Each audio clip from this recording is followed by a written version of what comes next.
Hello, everybody. My name is Jose Romero. I am one of the reference librarians here at West Orange Public Library. About several months ago, I think maybe November, Dwayne, or October, Yep. we had a conversation here, and I was really impressed by Mr. Williams. The presentation will explore the hidden and often unaccounted experiences of Black professionals in contemporary America. Dwayne Williams serves as director of the Center for Leadership and Engagement in Montclair State University. And he is a doctoral candidate in the PhD in Family Science and Human Development at Montclair State University. It is my pleasure to introduce Dwayne Williams. Thank you, Jose. Thank you, everyone, for joining me. I'm glad to see many familiar faces and friends, families, folks who have been with me throughout my journey, folks who have mentored me, family members, my wife. And like I mentioned just now, I even have family members from Jamaica. So shout out to everyone. Thank you all for being here. And for anyone that I do not know, thank you for also being here. So I'm going to go ahead and jump right into the presentation. I want to make sure I respect everyone's time. And hopefully at the end of this, you will have learned a little bit more about what I've been up to in terms of my doctoral journey and my research.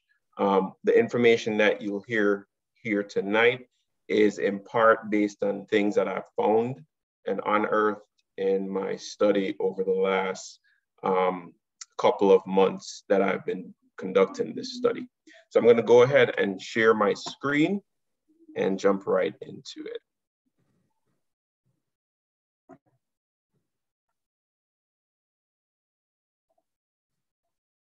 And can I get a thumbs up if you could see my screen? Jose, can you see the screen? Yes, I could see it. Okay. All right, so this presentation is entitled Black Mobility, Hidden Nuances and Experiences in Contemporary America. As mentioned, I am a doctoral candidate, so I'm in the final stages of completing my dissertation, and we're going to go through some information tonight that hopefully will shed some light on some things that are normally not necessarily discussed as it relates to Black mobility in contemporary America. I'll be covering a timeline or historical perspective of the Black experience in America. I'll be looking at the Black family and understanding the Black family and what that means.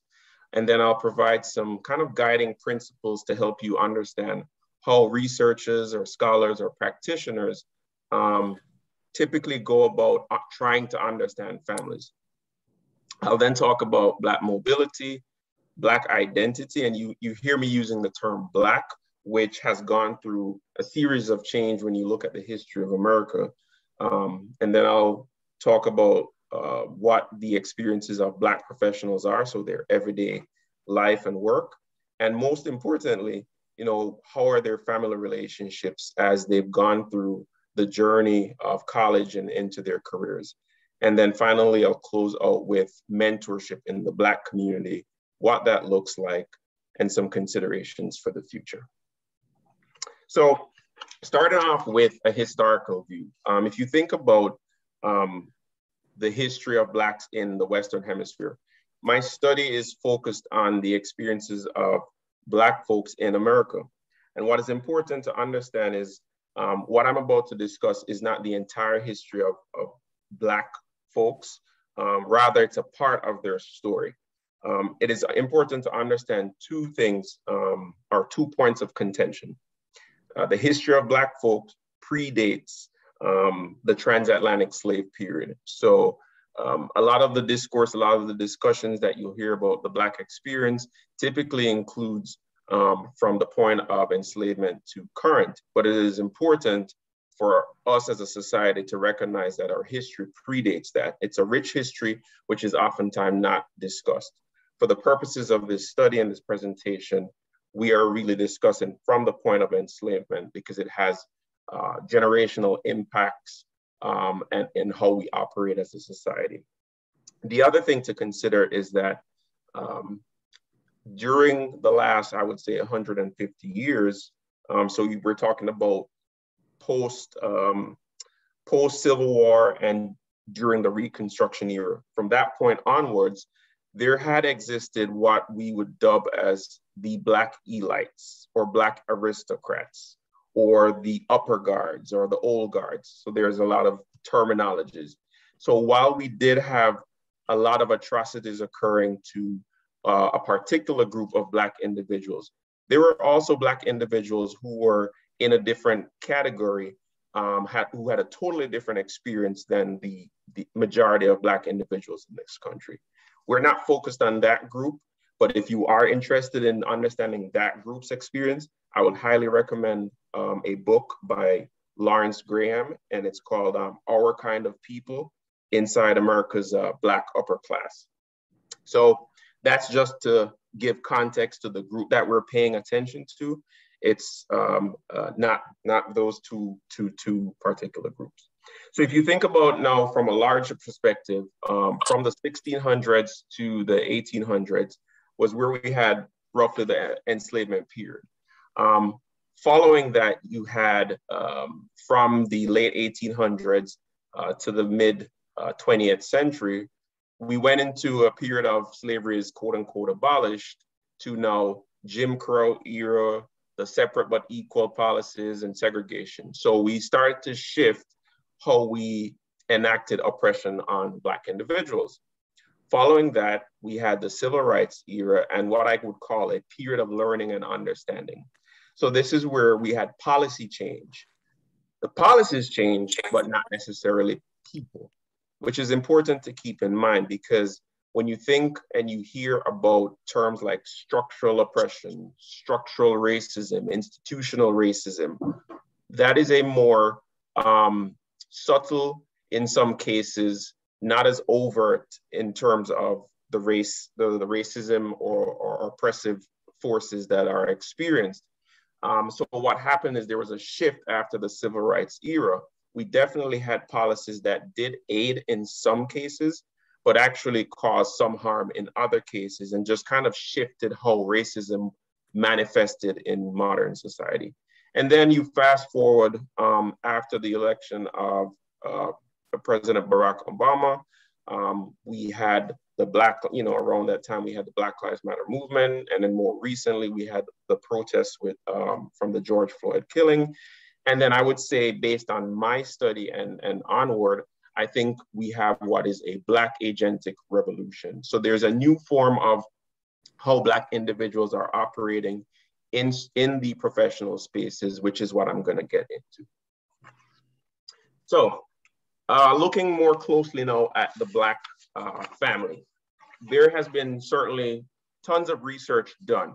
And if you try to understand how it has been done over the last 120 years, starting as early as around the early 1900s, there was first conversation by W.E.B. Du Bois, really looking at how culture from Africa crossed the Middle Passage, how certain things spread throughout the Caribbean, how it spread in America in terms of culture that got passed on. So there was a lot of work on what that really meant. How did the families in the Western Hemisphere mimic or have similarities to the families and our culture back in Africa? So there was research there. Then for a little bit further on, there was some research on the family and family instability as it was connected to slavery and the Great Migration period. And when you think about what occurred during enslavement, where there was, forced human reproduction, where families were broken apart, the question is, how has that continued or manifested to present day?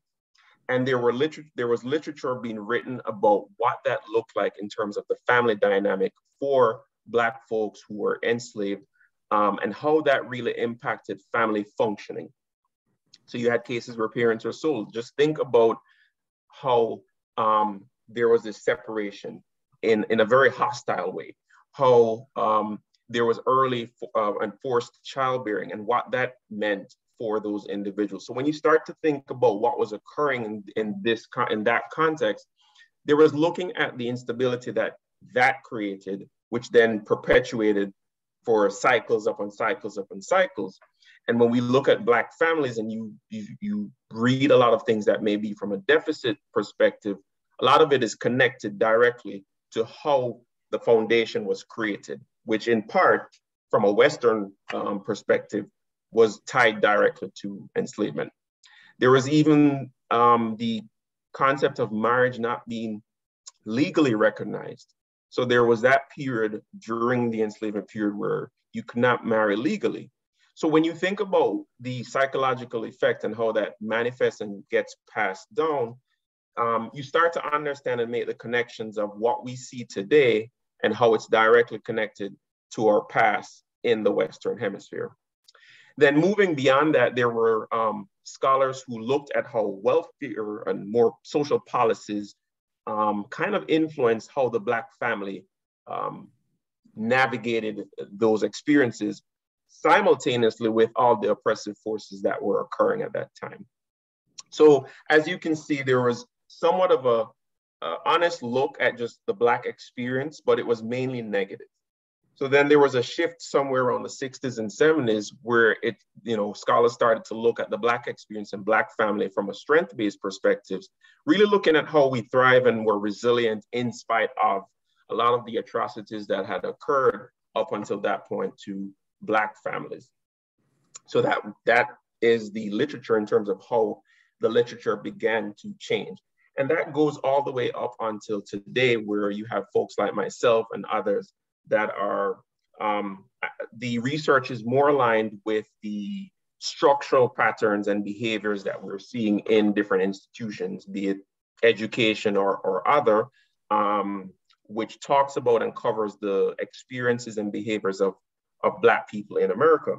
Now, this is more of a critical look. I think the civil rights definitely allowed an entrance into certain spaces, but that certainly did not move the needle as far as we would have hoped.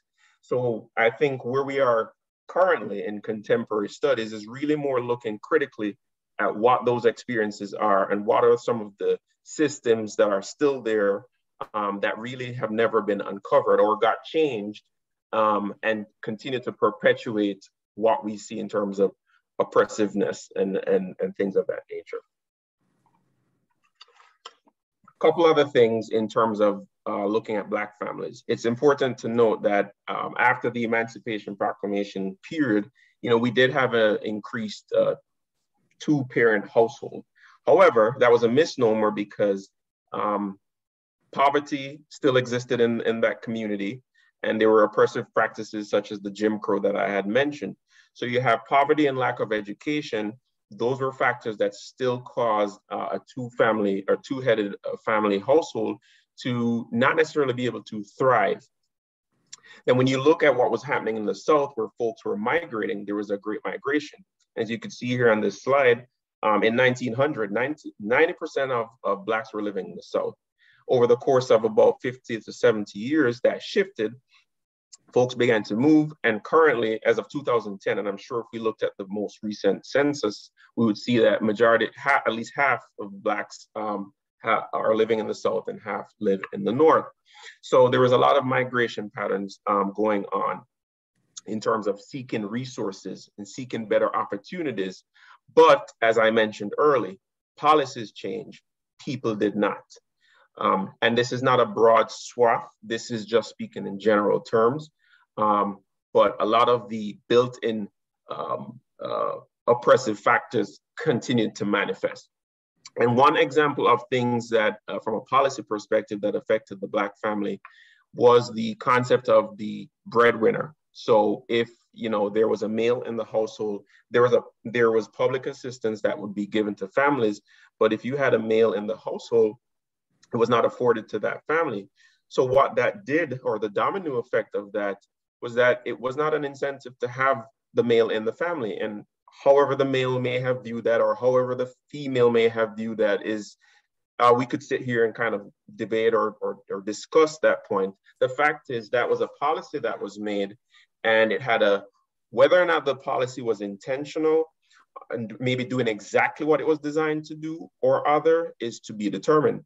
My advisor always says, we have to think these things through. And a lot of times with policies, they may not have been thought through, or they may have been thought exactly the way how it was meant to be implemented. So that was an example of how policy affected the Black family. There's a ton of other policies. So now going more into how I want you to kind of frame your mind as I'm discussing the remainder of the slides. There are two kind of guiding principles. One is called a family system and one is ecological systems. Now, family system, the family is viewed as a system, and each family has different parts, so different members with different roles. And when one part is disrupted, it disrupts the entire family system. The easiest way I could define this is think of a cake. If you have a recipe for a cake, if you remove the eggs from that recipe, the cake will not come out in the intended manner. And if you think of the family, when you have a disruption within the family unit, whatever the family unit is, it's a disruption to the entire system. Now keep that in context of everything that I'm describing about the experiences of Black folks in America as it relates to the enslavement period, as it relates to policy and practices that we have seen. Then on the right, there is another theoretical framework or guiding principle called ecological systems. And in the center is the individual. So when you think about who you're surrounded by, you're usually surrounded by your family, folks at school, and any, folks in your neighborhood who may influence or have an influence on your outcome. And that's called the microsystem. As you move further out, it expands and you have, so what is the exosystem could be places of work, but the exosystem may be connected to your microsystem. So whatever happens on your job can affect what happens in your home. So if you get laid off, or if you have a long day of work, how that translates into your actual family system is important. Then you take it a step further, you look at the culture and the values and the traditions of whatever country you're in, those things guide or affect, can have a direct impact on your existence. So think of now the policies, the practices, the culture that Black folks have experienced in this system here in America. So those are two things to keep in mind from practitioners will use these theories to help understand and make meaning of different families. So when you hear me say theoretical frameworks, I'm talking about a way of understanding how people exist. So now I'm moving right into my actual study. And one of the things that I looked at was the identity and how folks were introduced to the concept of race or racism. So we explored what their lived experiences were. Now within the study, a majority had indicated that they had some kind of negative experience with race or racism throughout their early years. But what was really interesting, however, was that those experiences were rarely ever addressed, or there wasn't any restorative practices, so to speak.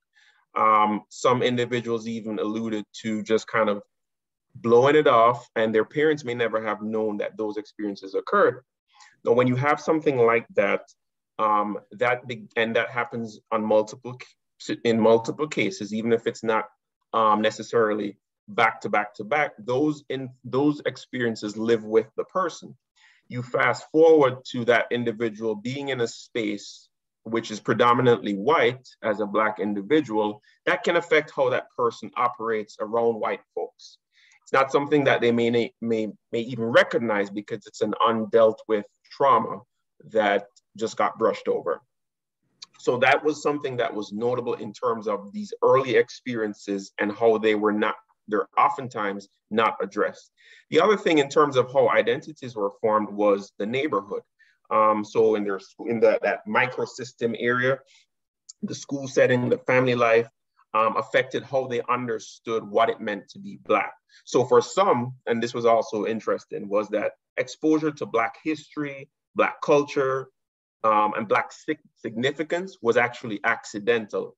And by accidental, I mean, if participants, the ones I interviewed, if they had a teacher who happened to be affiliated with a sorority or went to a HBCU, historically Black college and university, that individual actually got introduced to the concept of Black power, Black culture, Black pride, in a different way and an earlier manner than folks who indicated that they were in space, a predominantly white space.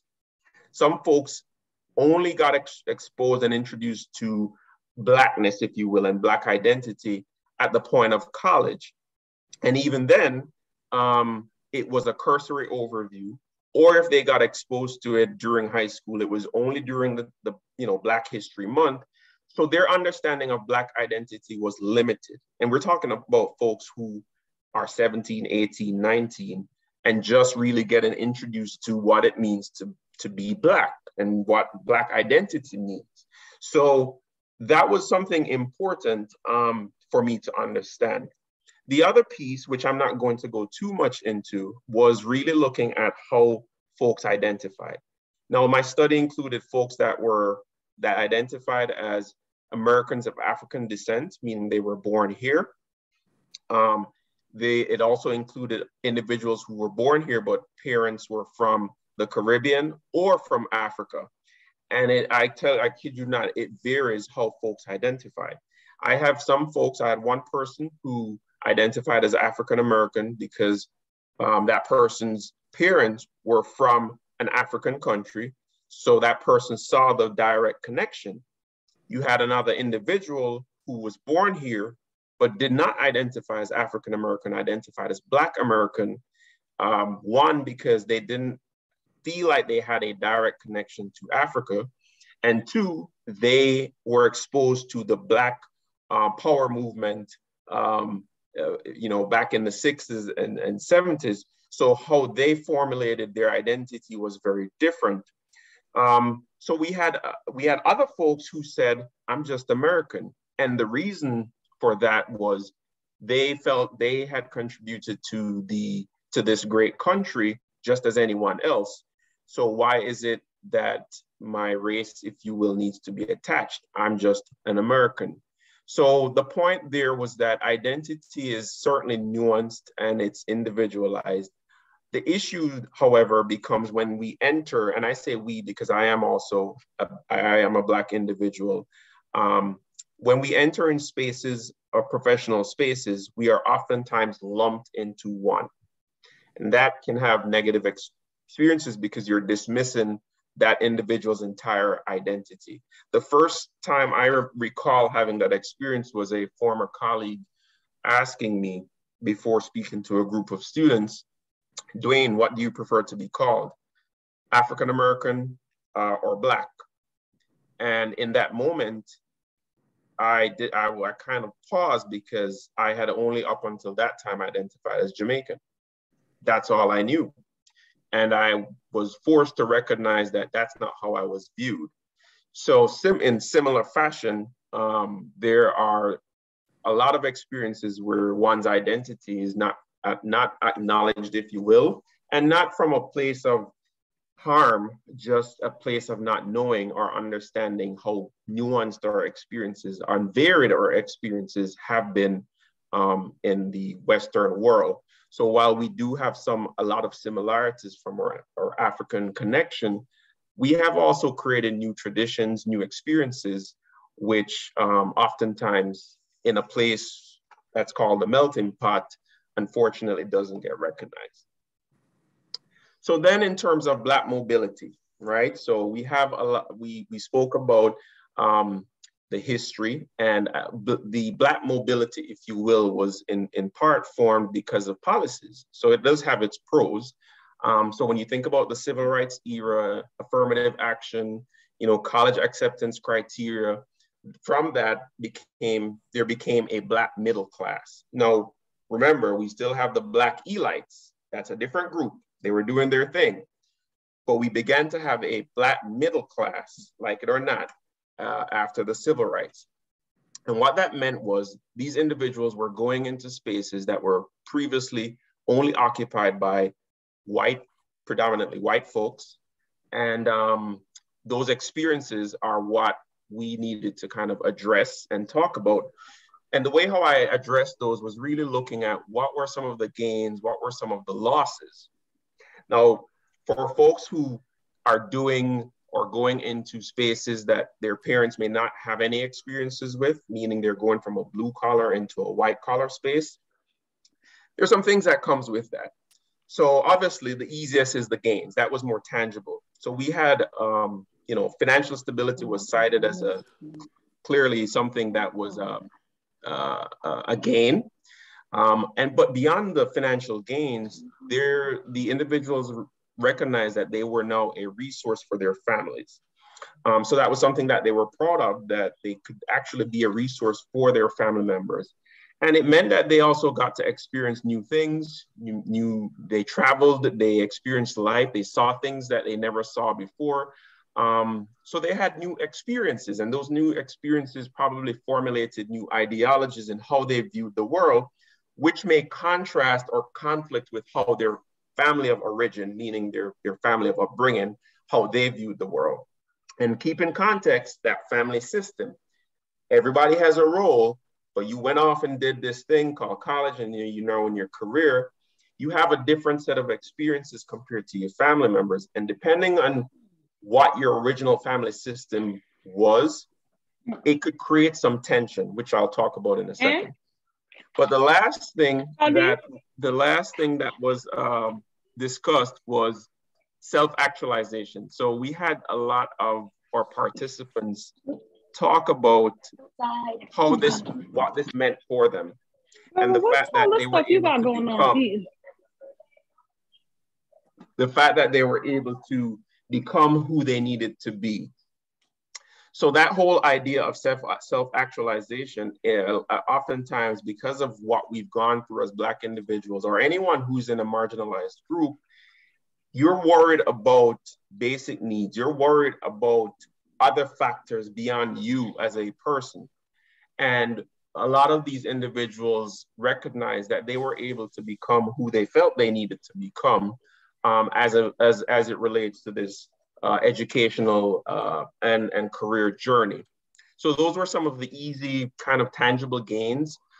What also was discussed was, well, what's the trade-off? So there was an inverse cost for Black mobility, as it's discussed here. And one of the main things was human capital. So folks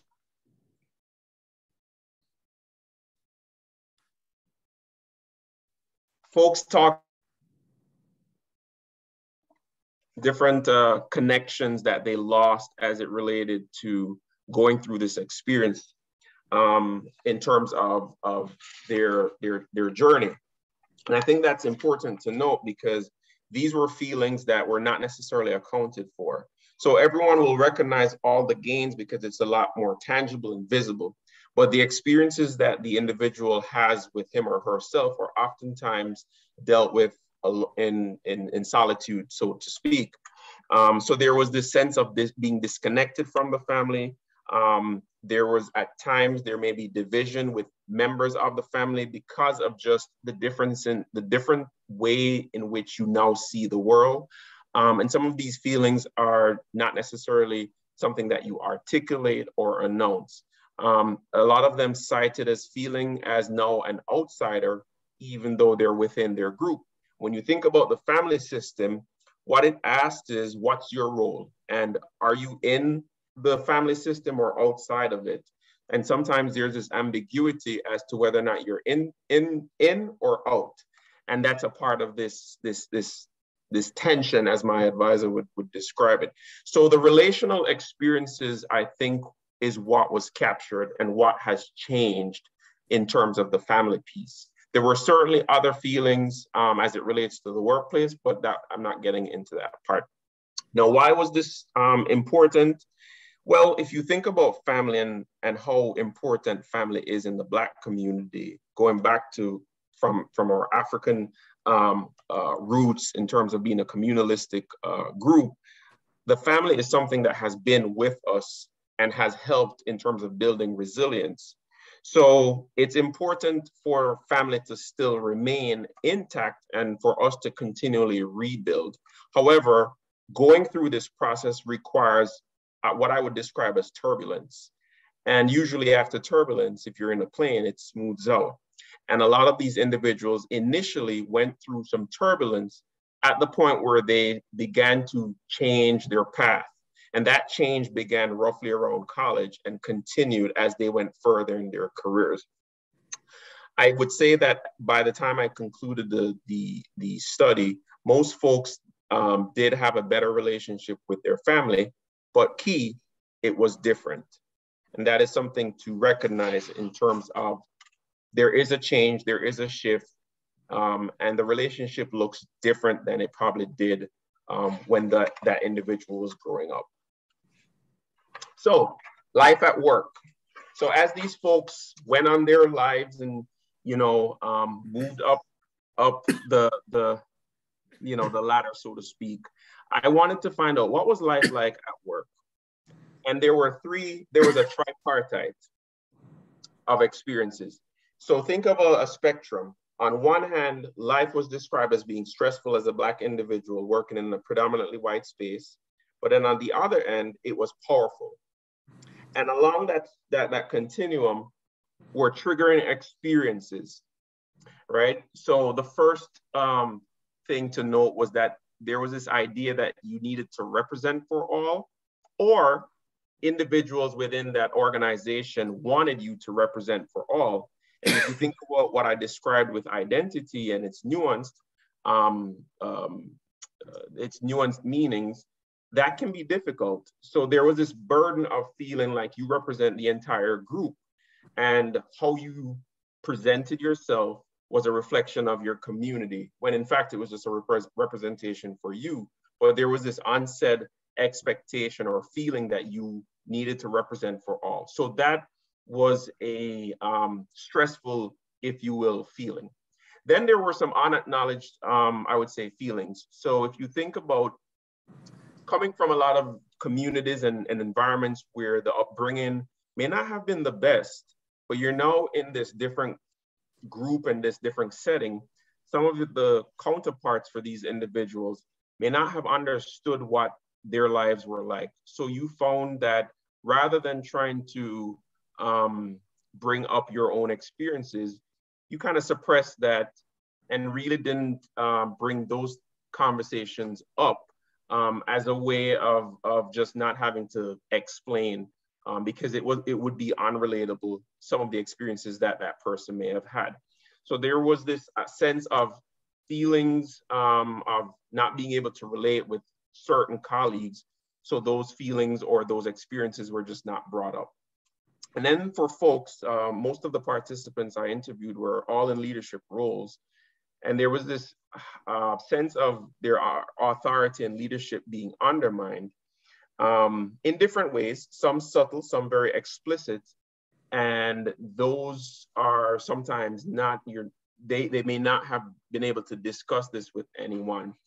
So it was this constant sense of proving oneself and stamping one's authority when necessary, constantly. So what does that do over time is one of the questions. And there's probably health-related issues, and there's studies about the impact or the stress that Black folks may have that's compounded just because of who they are. But on the end of that spectrum was agency and authenticity. You had a sense of knowing that they were in a place where they could actually affect change, that they felt there was less of a need to assimilate and fit in, but more of a sense to be authentic in who they were. And that would be different from someone who said, I'm not relatable. Yes, I'm not relatable, but here's why, and here's who I am. There was this new thought, or the new provocative thought of not necessarily dumbing down or shedding who you were, but being really authentic. And then some of the folks were in leadership positions that allowed them to hold individuals accountable. which is why I think there's a shift, because a lot of those structural systems, structural racism, institutional racism that have continued or manifested into what it is today are now being addressed by some of these same individuals because of the roles they held. So that was something that I looked at, and there were other things that they experienced at work, but I thought this gave a good synopsis of, you know, this stressful, but it was powerful because they recognized that they represented, even though they don't want to represent for an entire group, they recognized that there were other individuals who looked like them that they were creating a pathway for. And one of the things with that was name and image.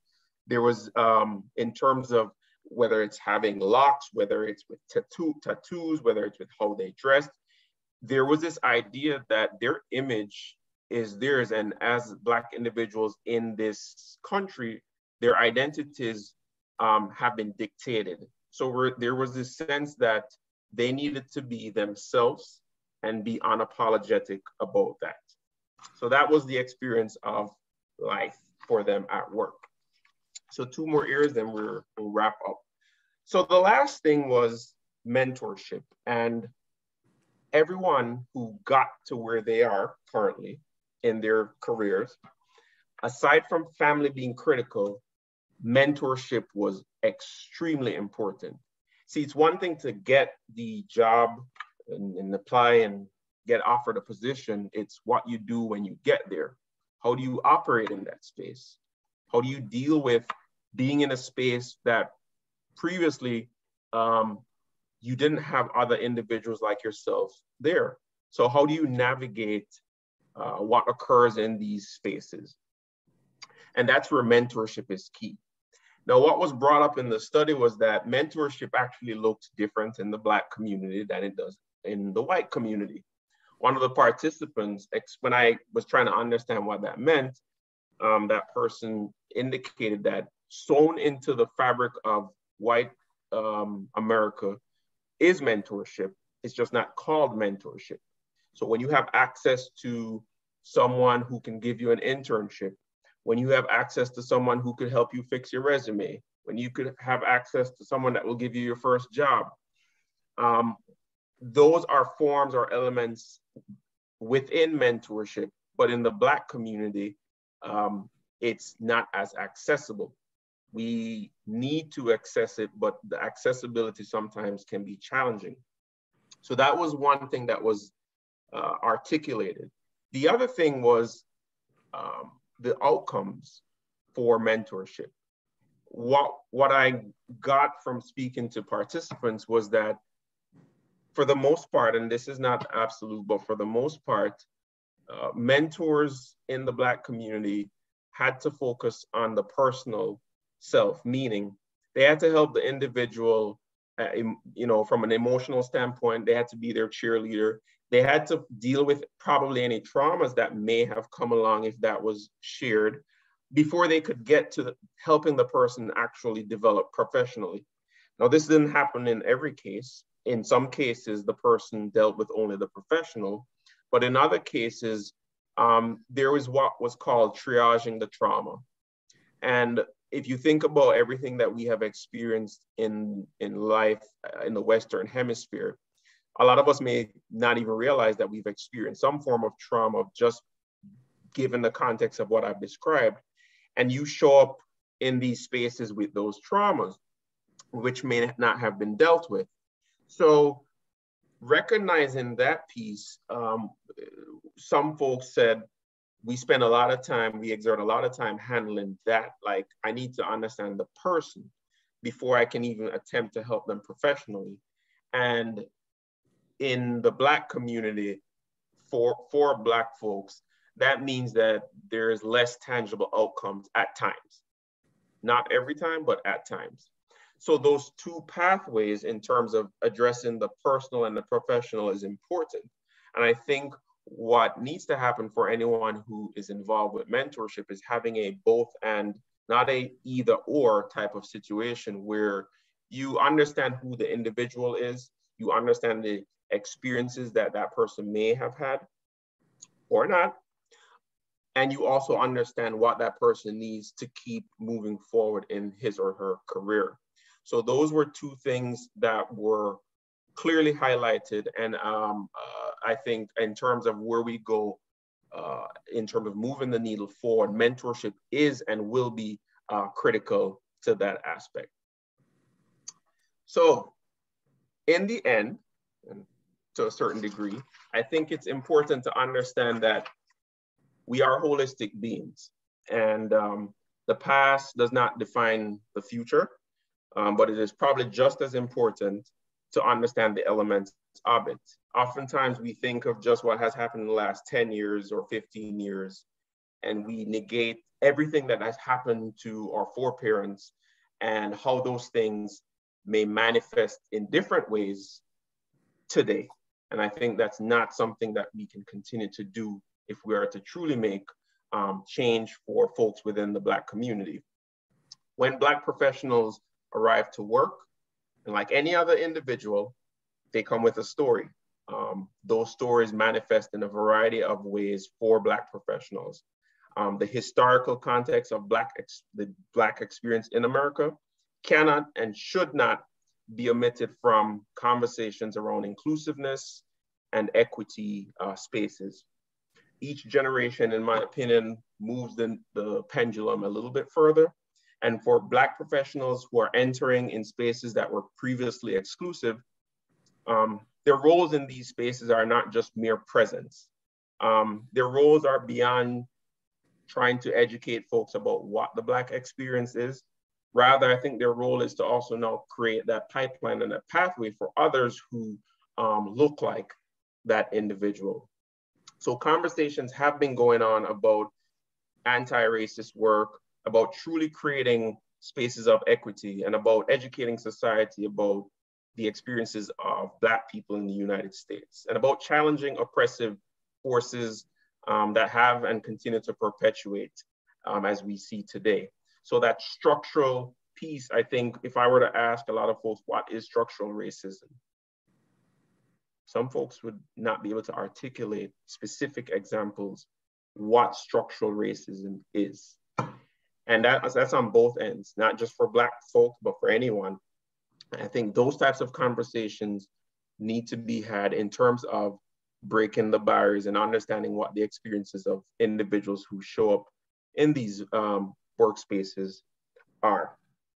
So it is difficult to understand Black mobility and its intricacies without first understanding the history of America in the context as I just discussed.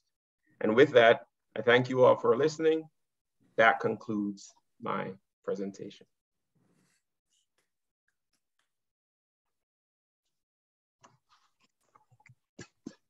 Very nice, Dwayne.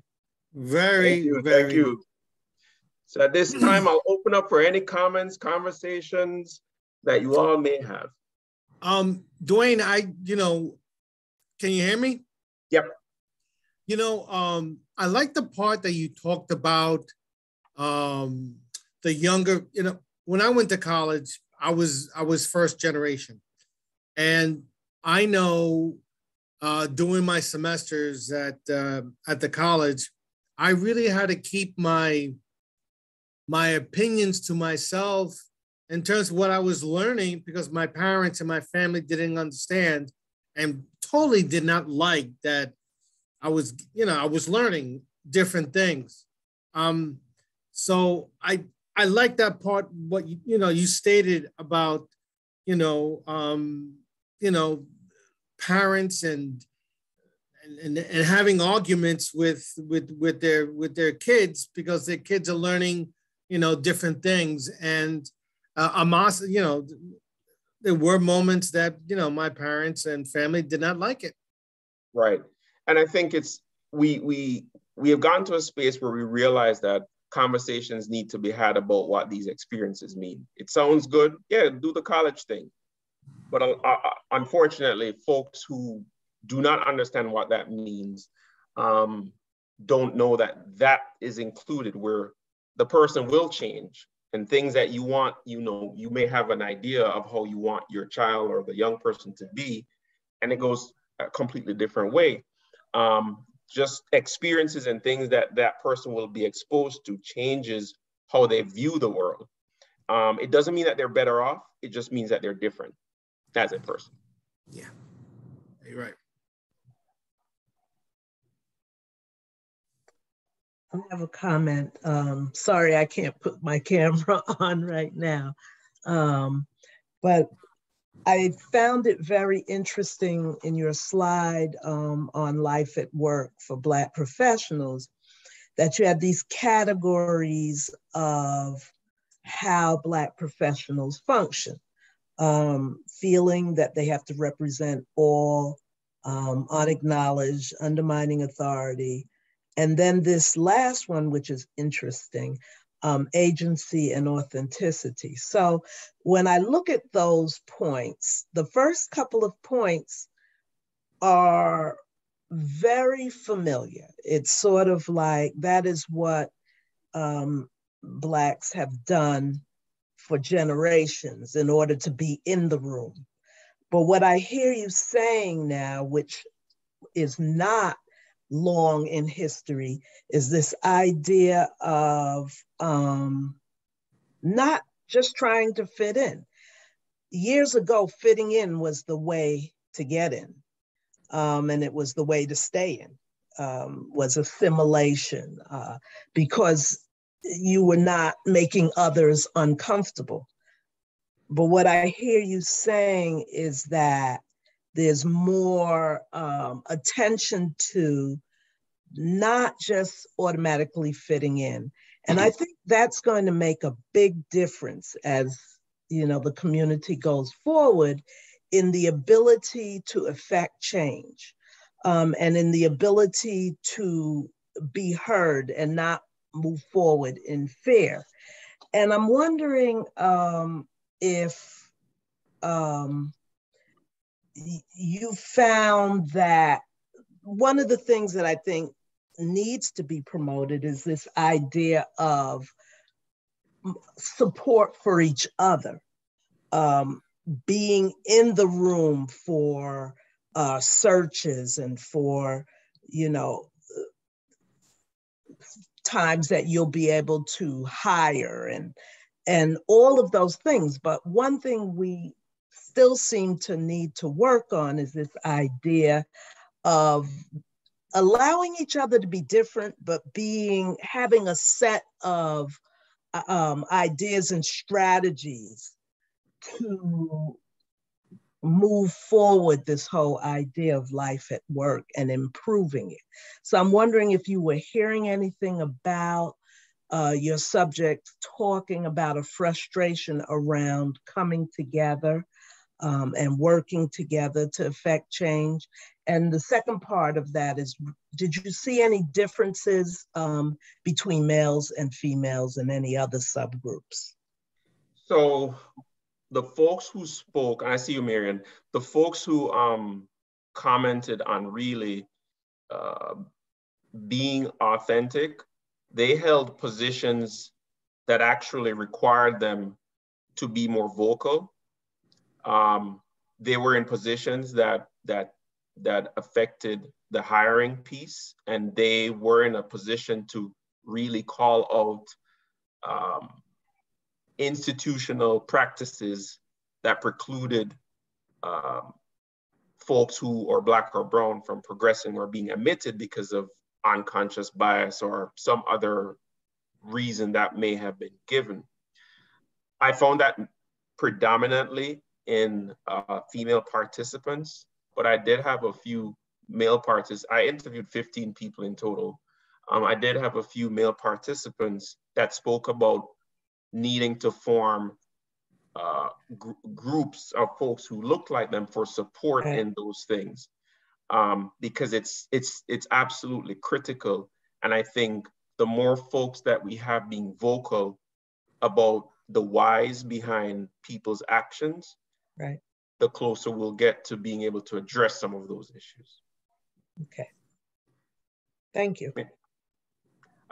Ruth, I see you. I saw Marian, and then I'll go to Ruth. Okay. Oh, no. Okay, go ahead, Ruth.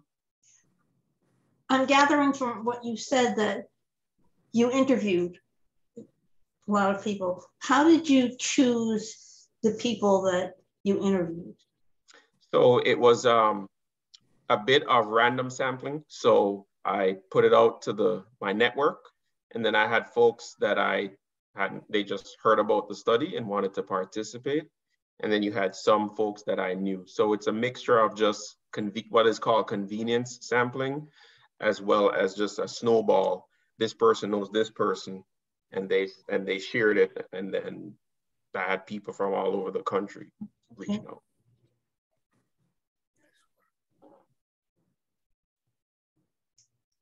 I think Marianne had a question. I don't have a question, but I do have a statement. Allison pretty much asked all the questions I was actually snapping in resonance with her. Yay, Marianne, thank you. Yes, I'm with you. I was like, yes. One of the things, I'm a high school social worker for reference. And one of the things that my colleagues and I are really stressing is the importance of providing our youth with language and understanding of these systems now. You shouldn't have to go to college to pay for that information that is free. It should be free to you, and you should have all of that. But because of the discomfort around the egregious practices of white supremacy, it makes white educators uncomfortable to talk about it. And really forcing that criticality piece in classrooms to enforce that way of thinking, so that we're thinking about how I'm showing up in relation to this system that is designed to oppress me, really encourages that self-actualization, because I'm really starting to think about myself in context of this world that I live in. And that education has to start much sooner than college. There is no reason why we're waiting as a people to get to college to have this exposure of education that could very well be given in elementary school. Everything is age appropriate. Well, the funny thing, Marian, is one person who went to a HBCU said the first day of their college life, they had a class on Black history. And the first statement was, forget everything they've told you about yourself as a Black female. And it was sort of a undoing of things that may have been purported as this is your fault. It was trying to affirm the individual and have them recognize that there were forces beyond that person's control that may have perpetuated certain stereotypes. And this was at the college level. And it goes to the point where I mentioned that a lot of individuals really never had exposure to Black positivity until college, if then. So those are things that I saw based on what participants.